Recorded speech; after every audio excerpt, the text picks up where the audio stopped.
नमस्कार home kitchen cooking channel को आपण मानक स्वागत। एक नुआ वीडियो नुआ रोसई रे जदि आपण को एमती मोर वीडियो देखा भल लगुव ताहले मो चैनल को लाइक शेयर सब्सक्राइब करी कमेंट बॉक्स रे कमेंट टे करदेवे आ वीडियो टी शेष पर्यंत निश्चय देखिए। प्रथम आम चुली मुंडटी को झाड़ मारी सफा करनवा।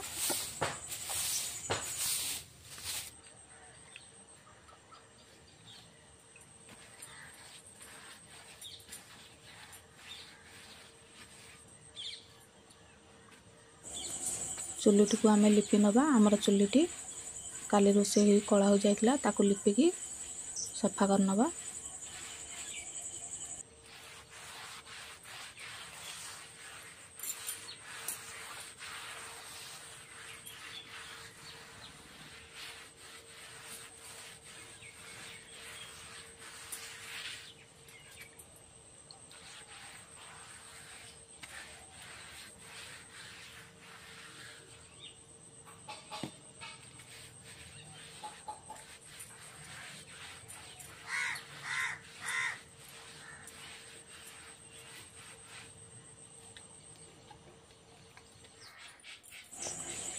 आज आम लाउर डालमा बनैबा। से प्रथम आम लाउटी को छोट छोट कर काटि नबा। ता पूर्व आम लाउटी को फाड़ करी तार चोपा गुड़ा को चांची नबा।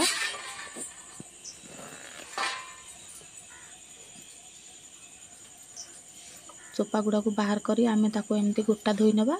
तापर आम ताको छोट छोट कर काटि नबा।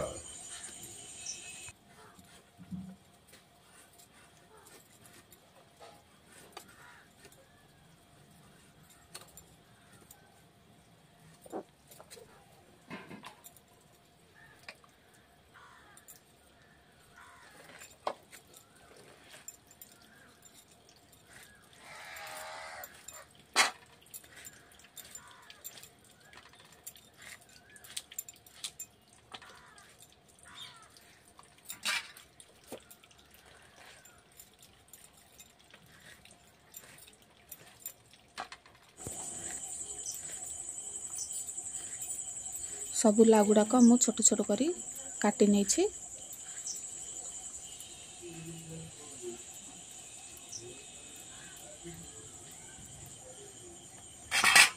एबे आमे चुली लगेबा। से प्रथम कड़ाई रे टिके पाउंस गोले दबा।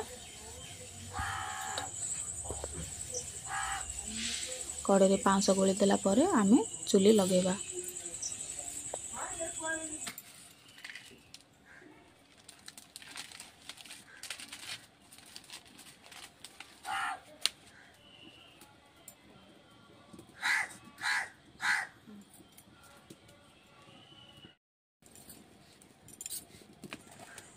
चुली रे गोटे कड़ाई बसई दबा। काट रखिथिबा लाउ को सेथिरे दे दबा।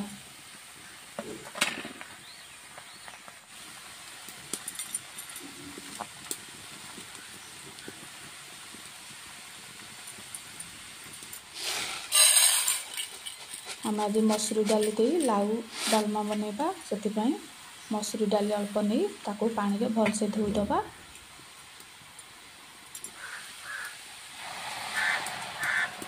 लाउ ऊपर ताको दे दबा। आ दुईटा टमाटो दे दबा।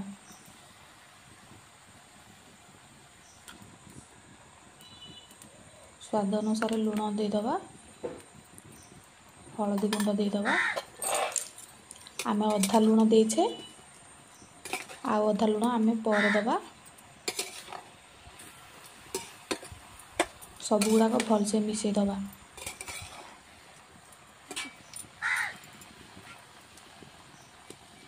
लाउ आमर पानी बाहर से आमे बेसी पानी दबा नहीं। बेसी पानी देले उतरिबो। आमर अल्प पानी दबा।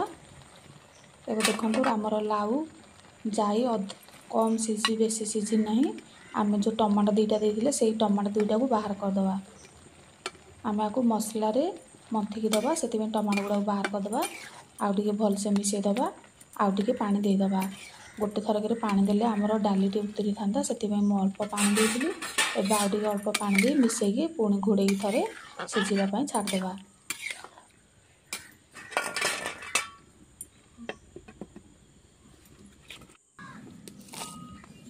ଟିକେ ଅଦା ଆଉ ରସୁଣ ଟିକେ ନେଇକି ତାକୁ ଆମେ ଛେଚିଦେବା। ଛେଚିକି ଗୁଣ୍ଡ କରିକି ରଖିଦେବା। ଏବେ ଦେଖନ୍ତୁ ଆମର ଲାଉ ଆଉ ଜାଇ ସିଝିଗଲାଣି। ଗୋଟେ ମେରା ସାହାଯ୍ୟରେ ଆମେ ତାକୁ ମନ୍ଥି ନେବା। ଆମେ ତାକୁ ବେଶୀ ପୁରା ଡାଲି ପରି ମନ୍ଥିବା ନାହିଁ। ଆମେ ଅଳ୍ପ ଟିକେ ଫାଳ ଫାଳ ରଖିବା। ଫାଳ ଫାଳ ରଖିଲେ ହିଁ ଡାଲମାଟି ଭଲ ଲାଗିବ ଖାଇବାକୁ। ଆମେ ତାକୁ ମନ୍ଥିକି ତଳକୁ ଓହ୍ଲେଇ ଆଣିବା। ପୁଣି ଥରେ ଆମେ କଢ଼େଇ ବସାଇବା ଆଉ ସେଥିରେ ଅଳ୍ପ ତେଲ ଦେବା। ଗୋଟେ ଚାମଚ ସୋରିଷ, ଗୋଟେ ଚାମଚ ଜିରା, ସୋରିଷ ଜିରା ଫୁଟିଗଲା ପରେ ମୁଁ ଆଗରୁ 2ଟା ପିଆଜ କାଟିକି ରଖିଲି ତାକୁ ଦେଇଦେବା।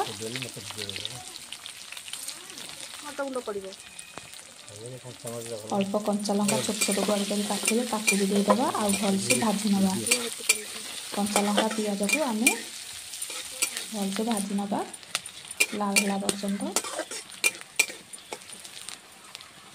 ଆଗରୁ କି ଆମେ ଟମାଟୋ ସିଝେଇକି ରଖିଲେ ତାକୁ ଦେଇଦେବା ଆଉ ଟମାଟୋ ଭଲସେ ମନ୍ଥି ନେବା। ପିଠିପାତରେ ତାକୁ ଏମିତି ଆମେ ମଡ଼େଇକି ଭଲସେ ମନ୍ଥି ଦେବା।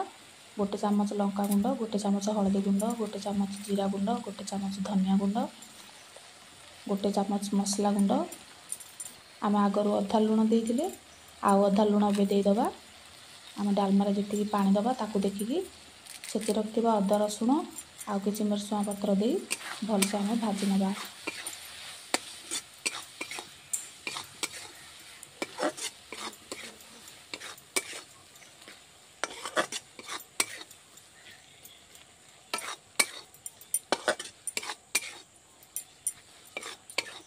ମସଲାକୁ ଭଲସେ କଷିଦେବା ଆମେ ଯେମିତି ତାର କଞ୍ଚା ସ୍ମେଲ୍ ଚାଲିଯିବ।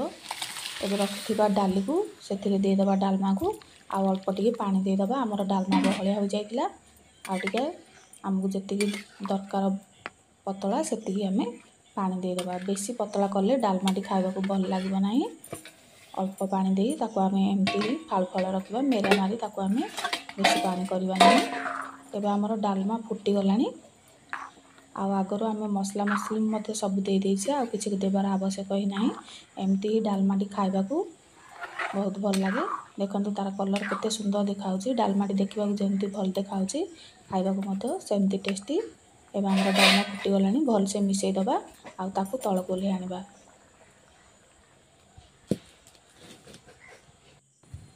ଦେଖନ୍ତୁ ଡାଲମାଟି କେତେ ସୁନ୍ଦର ଦେଖାହେଉଛି। ତାର କଲର୍ ମଧ୍ୟ କେତେ ଭଲ ଦେଖାହେଉଛି। ଏବେ ଗୋଟେ ଥାଳିରେ ଅଳ୍ପ ଭାତ ବାହାର କରିବା ଆଉ ଡାଲମାକୁ ସେଥିରେ ନେବା।